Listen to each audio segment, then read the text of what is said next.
Assalamualaikum warahmatullahi wabarakatuh. Salam jumpa kembali dengan saya Darwanto, channelnya orang biasa. Saudaraku, penonton Darwanto Channel, untuk kali ini saya ingin mengajak berbincang tentang diplomasi para politisi, diplomasi dari para politisi ketika dia akan melakukan negosiasi, ketika dia menyampaikan berbagai macam statement. Nah, kemampuan diplomasi ini justru makin hari makin tidak jelas, makin terasa garing, makin hampir tidak bermakna. Bisa kita lacak beberapa kemampuan dari para politisi dalam melakukan diplomasi politik. Diplomasi dalam pengertian baik dalam menyampaikan gagasan, baik itu dalam bentuk keberbedaan maupun dalam hal memiliki kesamaan pandangan. Kemampuan diplomasi dari seorang politisi di era kekinian dengan semakin berkembangnya teknologi informasi saat ini, maka tingkat kemampuan melakukan diplomasi politik, baik sesama politisi maupun terhadap diplomasi kepada rakyat, tentunya membutuhkan sebuah kemampuan dan wawasan dan referensi yang mendalam dan luas. Banyak politisi yang memang mumpuni, memiliki kemampuan dan wawasan, tetapi ketika dia mengungkapkan dan menyampaikan pandangan-pandangannya pun, diksi maupun referensinya relatif sangat terbatas. Dalam pengertian adalah dalam melakukan pilihan kata. Sebagai contoh bisa kita lihat bagaimana sosok Fadlizon. Sosok Fadlizon itu dulunya seorang pengkritik Jokowi. Tapi dalam situasi berbeda ketika Prabowo melakukan aliansi dengan Joko Widodo, justru berbalik memuji Jokowi dengan secara berlebihan. Begitu juga Fahri Hamzah. Pada saat dia masih berkhidmat di Partai Keadilan Sejahtera, pada saat dia menjadi salah satu pimpinan di Komisi 3, dia sangat kencang, dia sangat kritikal dalam menyampaikan pandangan-pandangannya terhadap pemerintahan. Tetapi di era kekinian, di saat ini justru terjadi pembalikan opini, sehingga menimbulkan kesan bahwa kini Fahri Hamzah sebagai sosok yang memang mumpuni, justru persepsi yang terbangun di masyarakat bahwa Fahri Hamzah telah jauh berubah. Bahkan dalam bahasa rakyat kebanyakan, seolah-olah dia adalah politisi yang leda-lede. Pagi hari kedelai, sore tempe, atau bisa jadi pagi hari dia tempe kok berbalik menjadi kedelai, kira-kira begitu. Oleh karena itu diperlukan sikap kenegarawanan. Sikap kenegarawanan itu dalam konteks komunikasi adalah yang menjadi konstanta di dalam melakukan komunikasi itu didasarkan kepada ketentuan peraturan perundang-undangan. Ada beberapa politisi senior yang menurut saya memiliki kemampuan diplomasi kenegaraan. Dialah adalah sosok Akbar Tanjung.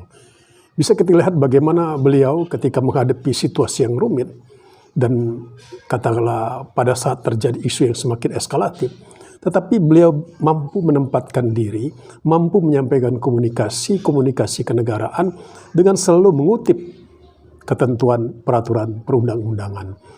Sehingga dia bisa berada di tengah semua orang. Tidak menyudutkan dan tidak juga mengiyakan.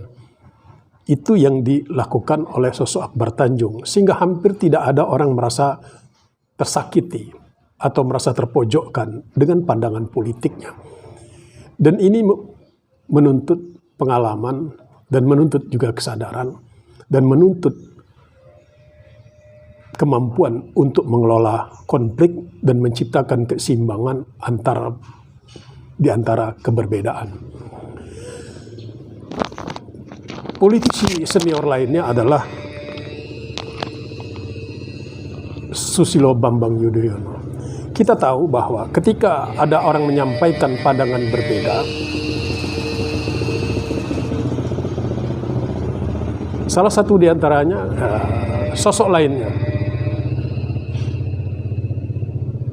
lainnya yang memiliki kemampuan diplomasi kenegaraan adalah sosok Susilo Bambang Yudhoyono.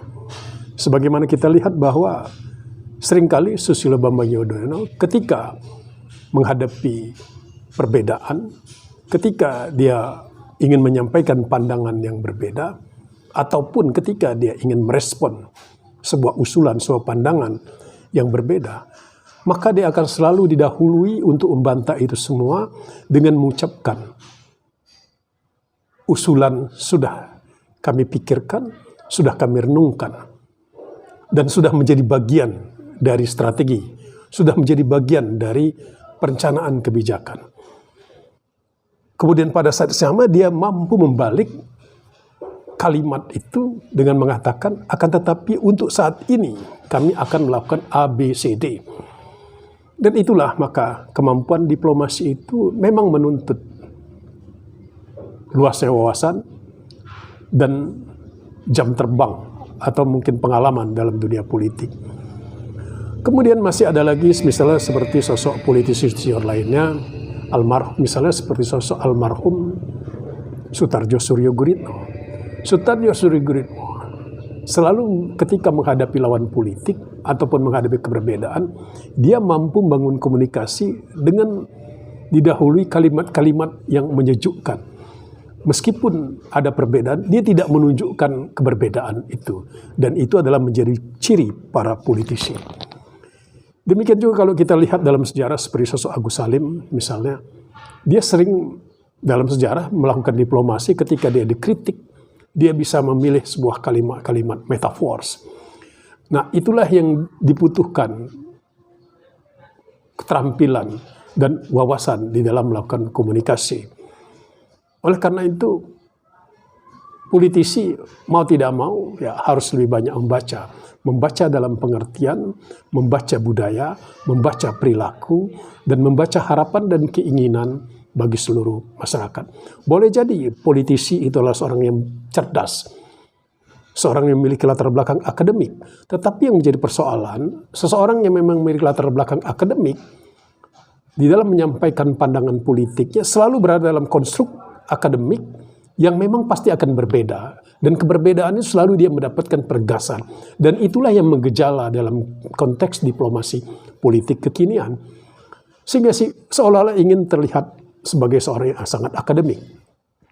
Padahal sesungguhnya politisi juga harus mampu menempatkan diri di atas semua golongan. Oleh karena itulah pilihan kata, pilihan diksi itu menjadi sangat penting.